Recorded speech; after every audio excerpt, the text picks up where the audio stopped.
नमस्कार दोस्तों, स्वागत है आपका हमारे इस शीर्षक के यूट्यूब मंच पर। दोस्तों, अब तक आपने देश में देखा कई सालों से विपक्षी दलों के नेताओं को अपने पाले में लाने, विपक्ष शासित राज्यों के सरकारें गिराने और विपक्ष के जो नेता पाले में ना आए उनको जेल में डाल करके टॉर्चर करने की हद तक ईडी के माध्यम से कार्रवाई देश में की जाती रही है। लेकिन अब जाकर विपक्ष की जुबान बंद करने और जुबान बंद करने की कवायद के तहत नेता प्रतिपक्ष, नेता विपक्ष, जहां 10 साल के बाद इस भारत देश के लोकसभा को, इस भारत देश के पार्लियामेंट को और इस भारत देश के आम आवाम को संसद में यानी लोकसभा के भीतर नेता प्रतिपक्ष का पद देखने को मिला है।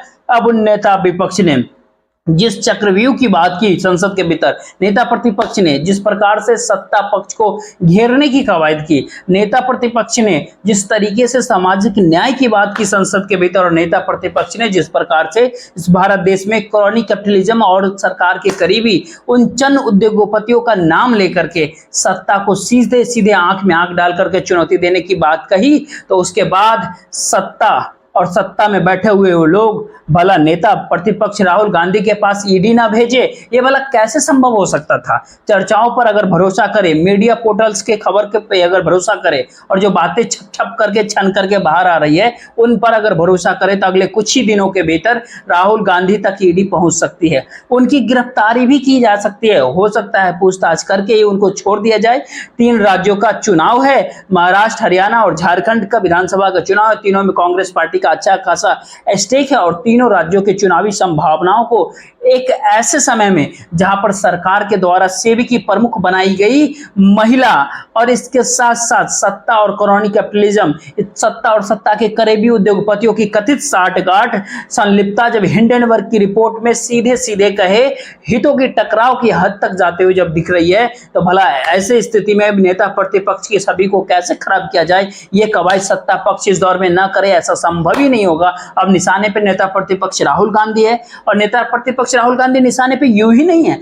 राहुल गांधी के रूप में जिस प्रकार से इस भारत देश के नेता प्रतिपक्ष के कार्यकाल पिछले 2 कह सकते हैं कि छोटे छोटे संसदीय सत्र के भीतर देखा, चाहे वो बजट सत्र हो, चाहे उससे पहले इस लोकसभा का मौजूदा यानी 18वीं लोकसभा का पहला सत्र हो, इन सब के भीतर शिव जी का फोटो दिखाने को लेकर के, कभी अखबार के कटिंग को दिखाने को लेकर के, कभी जिस प्रकार से कैमरा और राहुल गांधी के बीच आंख मिचौली का खेल चलता रहा, जिस प्रकार से सदन का संचालन कर रहे लोगों को भी असहज स्थिति का सामना करना पड़ा। और इसी लोकसभा के भीतर सत्ता पक्ष की असहज स्थिति की तो बात ही न करते हैं, क्योंकि किस तरीके से 250 सांसद वाले एक बेहद ताकतवर विपक्ष जो कि कभी भी सत्ता पक्ष के रूप में खुद को तब्दील होता हुआ देख सकता है 18वीं लोकसभा के भीतर, तो उतने ताकतवर विपक्ष के सामने जब सत्ता सहज महसूस नहीं कर रहा हो, तो ऐसे में ईडी आखिरी हथियार, आखिरी अस्त्र तो ईडी ही बचता है ना उसके पास।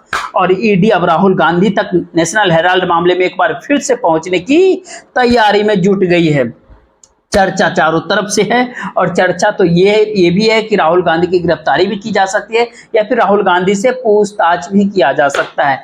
क्या करेगी ईडी और वो ईडी को ही पता, लेकिन नेता प्रतिपक्ष से सत्ता इतना डर क्यों रही है, उस डर की बात करेंगे हम थोड़ी देर बाद। लेकिन पहले ये बताते हैं कि इस मामले में अब तक करीब 42 घंटे तक राहुल गांधी से पूछताछ हो चुकी है, करीब 4 बार पूछताछ हो चुकी है। 2022 में उनके अलावा सोनिया गांधी से भी पूछताछ हुई थी 2022 में। उस पूछताछ के 2 साल बाद तक क्या उसकी फाइंडिंग्स को, जो बातें सोनिया गांधी, राहुल गांधी और दूसरे अन्य लोगों ने बताई ईडी को, सीबीआई को, उन सारे बातों की तहकीकात करने में ईडी को 2 साल लग गए।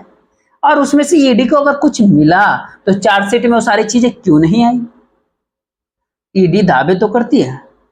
जनवरी 2024 के एक अखबार के कटिंग पे अगर आपकी नजर जाएगी तो एक बात साफ वहां से हो जाता है। जो ईडी की दावेदारी ये होती है कि 988 करोड़ रुपए का गड़बड़ झाला, आर्थिक तौर पर 988 करोड़ का गड़बड़ी इस young Indian associated general limited यानी एजीएल और इन दोनों के मामले को संयुक्त रूप से कहे, कलेक्टिव रूप से अगर कहा जाए तो मोटे मोटे तौर पर जो आम बोलचाल के भाषा में जो कहते हैं नेशनल हेराल्ड केस के मामले में ईडी की ऐसा लग रहा है कि 988 करोड़ रुपए की गड़बड़ी हुई है।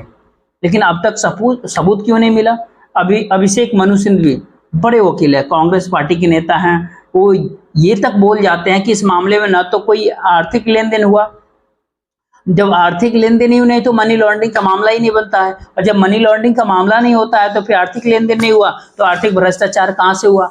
ये सारी बातें अभिषेक मनु सिंघवी कहते हैं। और जब तक कोई ठोस सबूत इस मामले में ईडी सामने ला करके रख नहीं देती अदालत के सामने कि बिना आर्थिक लेन देन के भी आर्थिक भ्रष्टाचार हो सकता है, तब तक भला इस बात को आर्थिक भ्रष्टाचार इस देश में लोग कैसे समझेंगे, कैसे मानेंगे। आज तक लोगों को यही बात सुन के आश्चर्य हो रहा है कि हिंडनबर्ग के मामला सामने आने के बाद जिन जिन लोगों के ऊपर आरोप था वहां तक ईडी क्यों नहीं पहुंची, अभी तक ईडी नहीं पहुंची है। कैसे भी चीफ और उनके पति के पास ईडी पहुंची है, आपको जानकारी है क्या? उससे पूछताछ की है कि आखिर $10 मिलियन यानी 84 करोड़ रुपए, करीब करीब 84 करोड़ रुपए, जो कि ये कहा जाता है कि तनख्वाह के माध्यम से माधवी भुज से भी चीफ को मिले हैं, वो पैसा उन्होंने कहीं लगाया है। वो पैसा तनख्वाह के माध्यम से 84 करोड़ रुपए कैसे मिल गए थे? भारत में किसी भी व्यक्ति को 84 करोड़ रुपए सरकारी में तनख्वाह तो नहीं मिलती है। सारी बातें ईडी पूछने नहीं जाती है। ईडी जाती है उस मामले में जिसमें फाइनेंशियल ट्रांजैक्शन बतौर कांग्रेस पार्टी के दावे के उनके अनुसार वो हुआ ही नहीं हो।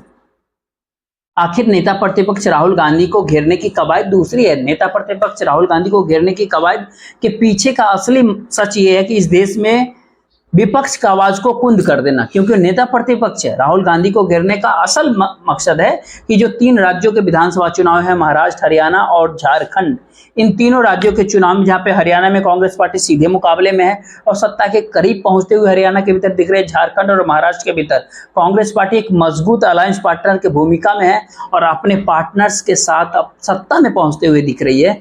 तो फिर ऐसे में इन तीनों राज्यों के विधानसभा चुनाव के मद्देनजर देखे तो कांग्रेस पार्टी के ऊपर भ्रष्टाचार के छींटे उछालकर कांग्रेस पार्टी के सबसे बड़े पोस्टर बॉय को घेरते हुए किस प्रकार से कांग्रेस पार्टी की इमेज को खराब कर दिया जाए। अगर भ्रष्टाचार के सबूत किसी भी जांच एजेंसी को, किसी भी व्यक्ति के खिलाफ अगर हो तो सख्त से सख्त उस पर कार्रवाई करनी ही चाहिए, होनी चाहिए। आखिर इतना देर क्यों?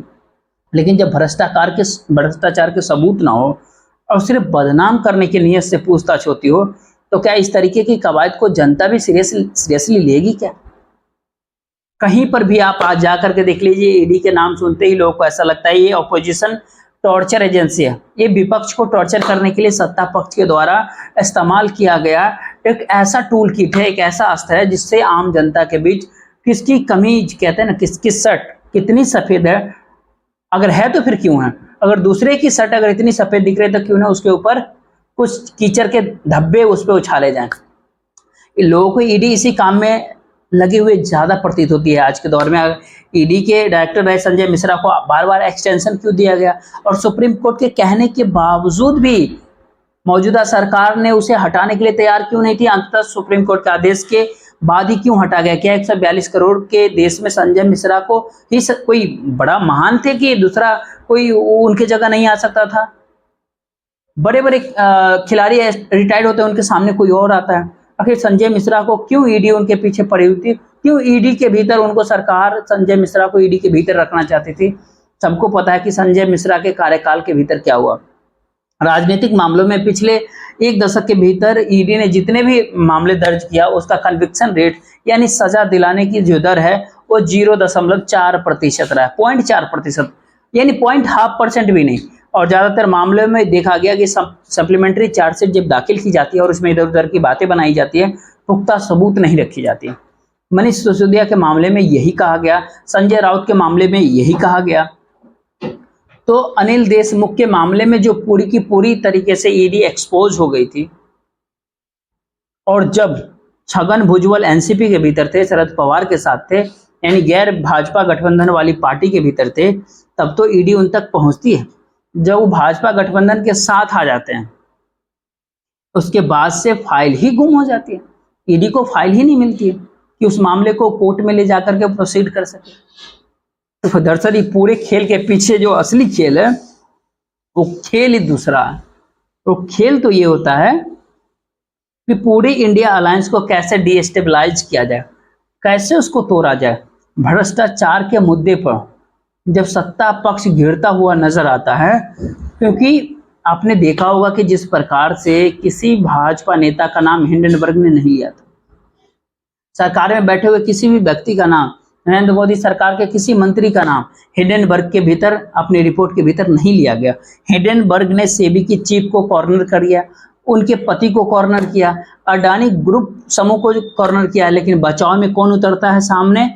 आप भी इस बात को जानते हैं कि हिंडनबर्ग के रिपोर्ट को गलत साबित करने के लिए हिंडनबर्ग जो अडानी की प्रवक्ता को आना चाहिए था, उनको प्रेस कॉन्फ्रेंस बुलाना चाहिए था, करना चाहिए था, उनके किसी सीईओ को आना चाहिए था, माधवी ब्यूज को प्रेस कॉन्फ्रेंस करनी चाहिए थी, जो सेबी के चीफ है, सेबी डायरेक्टर। लेकिन भाजपा के प्रवक्ता रविशंकर प्रसाद प्रेस कॉन्फ्रेंस करते हैं, गिरिराज सिंह बयान देते हैं।